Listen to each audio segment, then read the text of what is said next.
নমস্কার বন্ধুরা, আজকে আবার এসেছি নতুন রেসিপি নিয়ে। বর্ষা রানী ইলিশ। এই বর্ষাকাল আসলে ইলিশ মাছ খাবো না, এটা তো ভাবতেই পারি না। ইলিশ মাছের বেগুন দিয়ে নিয়ে এসেছি একটা পদ। ইলিশ মাছগুলোকে কেটে ধুয়ে পরিষ্কার করে নিয়েছি। এবার বেগুন দিয়ে এটা রান্না করব। বেশি মশলা না দিয়ে হালকা হালকা রান্না করব। ইলিশ মাছের যাই পদ করুন না কেন খুবই টেস্টি হয়।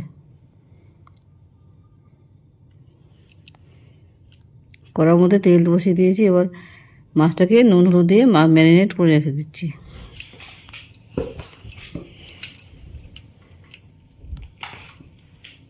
সর্ষে ইলিশ, বেগুন ইলিশ, আলু দিয়ে ইলিশ, যা ইলিশের মাছ যাই দেবে না কেন তাতেই খুবই টেস্টি এসে যায়। ভালো করে নুন হলুদ মাখিয়ে দিয়েছি। এবার ইলিশ মাছগুলোকে ভাজবো।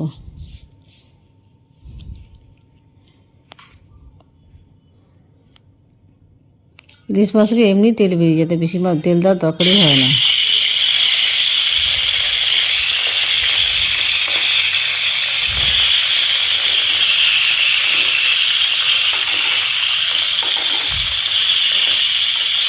প্রতিটা ঘরে ঘরে ইলিশ মাছ আমরা রান্না করে খাই। প্রতি বর্ষাকাল আসলেই সবাই রান্না করে। আমরা বাঙালিরা ইলিশ মাছ খেতে খুবই পছন্দ করি। এই ইলিশ মাছ অনেকভাবে রান্না করা যায়। ইলিশ মাছগুলোকে আমি ভালো করে ভেজে নিয়েছি। এবার বেগুন দিয়ে রান্না করবো এটা।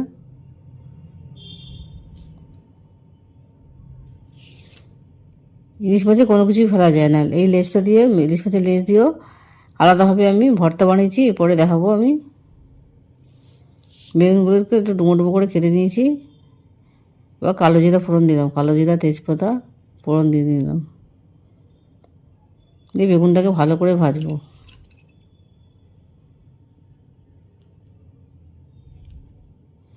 বেগুনটাকে একটু লাল লাল করে ভেজে নিয়েছি। খেতেতে স্বাদও বেড়ে যাবে বেগুনটা দিলে। ইলিশ মাছে আরও স্বাদ বেড়ে যাবে। আপনারা চাইলে আলুও দিতে পারবেন।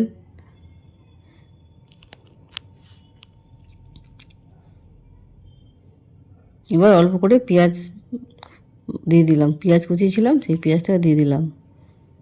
সর্ষে, আদা, কাঁচা লঙ্কা, রসুন, লঙ্কা সব জিরা বাটা দিয়ে সব দিয়ে একটু মিক্সিতে বাটবো।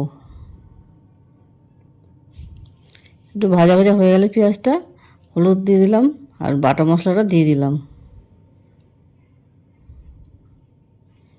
ভালো করে এবার নেড়ে ছেড়ে একটু যাতে তেলে ছেড়ে ছেড়ে বেরিয়ে আসে। মশলাটা কষানো হয়ে গেলে একটু জল দিয়ে দেবো। বেশি জল দেওয়ার দরকার নেই। পরিমাণ মতো নুন টুন দিয়ে এবার মাছটা ছেড়ে দেবো।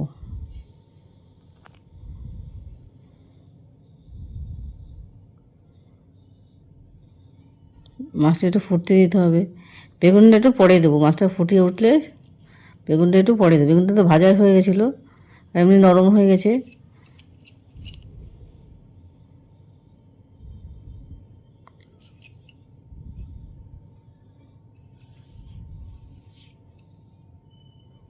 এবার ঝোলটা শুকিয়ে আসলে এবার আস্তে আস্তে বেগুনটা দিয়ে দেবো।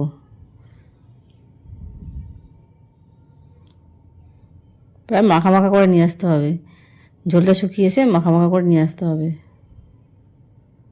শেষ হয়ে গেলে ওটা কাঁচা লঙ্কা চিড়ে দিয়ে দেবো। লাস্টে কাঁচা লঙ্কা দিলে ইলিশ মাছের স্বাদটা আরও বেড়ে যাবে। দিদি আমার বেগুন ইলিশ। এবার তৈরি করবো ভর্তা, ইলিশ মাছের লেজ দিয়ে ভর্তা। ওপার বাংলাতে রান্না। আমার মা ঠাকুমারা এই রান্না করতে ভালোবাসেন। ওদের থেকে শেখাই রান্না। ইলিশ মাছের লেজেতে প্রচুর কাঁটা থাকে, এই জন্য অনেকেই ইলিশ মাছের লেজটা খায় না।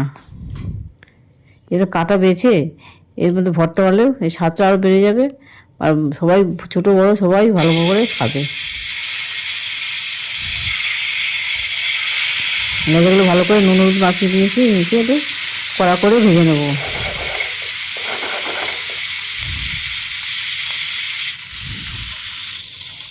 একটু কড়া করে ভেজে এপিঠ ওপিঠ উল্টে পাল্টে ভালো করে ভেজে নিচ্ছি।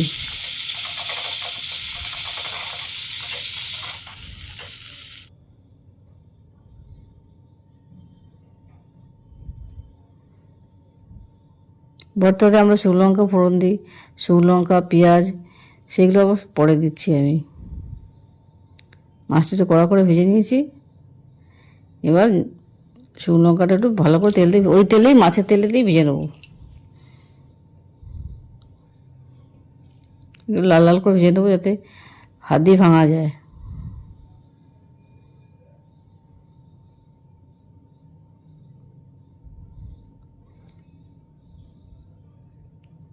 একটা মতো পেঁয়াজ কুচি দিয়েছিলাম, ছোটো একটা পেঁয়াজ কুচি দিয়েছিলাম, এটাকে ভেজে নেব।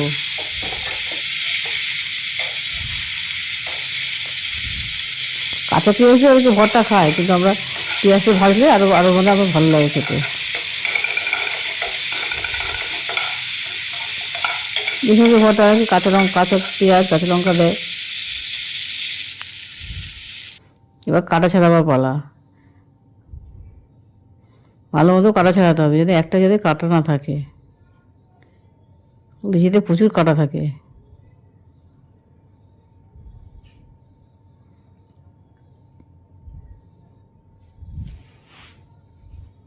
এই কাটা বাছতে একটু টাইম চলে যায়।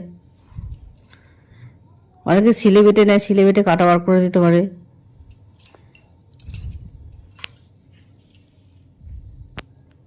আজকালকার যুগে শিলনোড়া বাটা উঠেই গেছে।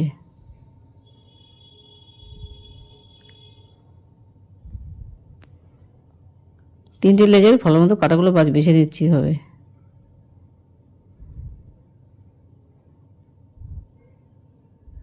এই ভর্তা গরম ভাত দিয়ে খাবেন, খেতে খুবই ভালো লাগবে। আর কিছু খাওয়ার প্রয়োজনই পড়বে না।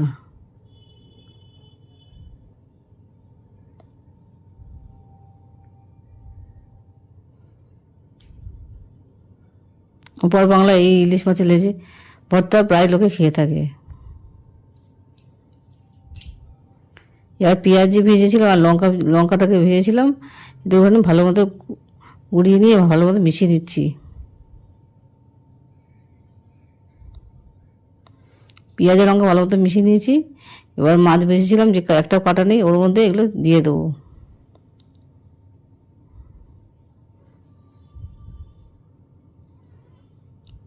পেঁয়াজ আর শুকনো লঙ্কা ভাজাটা মাছের মধ্যে দিয়ে ভালো মতো মেশাবো। ভাজার মধ্যে ভালো আগে নুন দিয়েছিলাম, তারপরে একটু বিট নুন দিয়ে দেবো। বিট নুন দিলে এক্ষেত্রে এমনি নুনও দিতে পারবেন, বিট নুন দিলে একটু টেস্টটা বেড়ে যায় বলে একটু বিট নুন দিয়েছি। মাছ ভাজার মধ্যে আগেই নুনটা ছিল, তাই বেশি নুন দেওয়ার দরকারই পড়বে না। শেষে ধনে পাতা কুচিয়ে দিয়েছি, স্বাদটা বেড়ে যাবে। ধনে পাতা আর বিট নুন দিয়ে ভালো মতো মেখে নিচ্ছি। বাড়িতে একবার এই রেসিপি বানিয়ে দেখবেন। এই রান্না যদি আপনার পছন্দ হয়ে থাকে, একটু লাইক এবং সাবস্ক্রাইব করবেন। আমাকে কমেন্টে জানাতে পারেন কেমন হয়েছে, দেখতে কেমন হয়েছে, রান্নাটা কেমন, বাড়িতে করে দেখবেন। রেডি আমার ভর্তা, ইলিশ মাছের লেজের ভর্তা।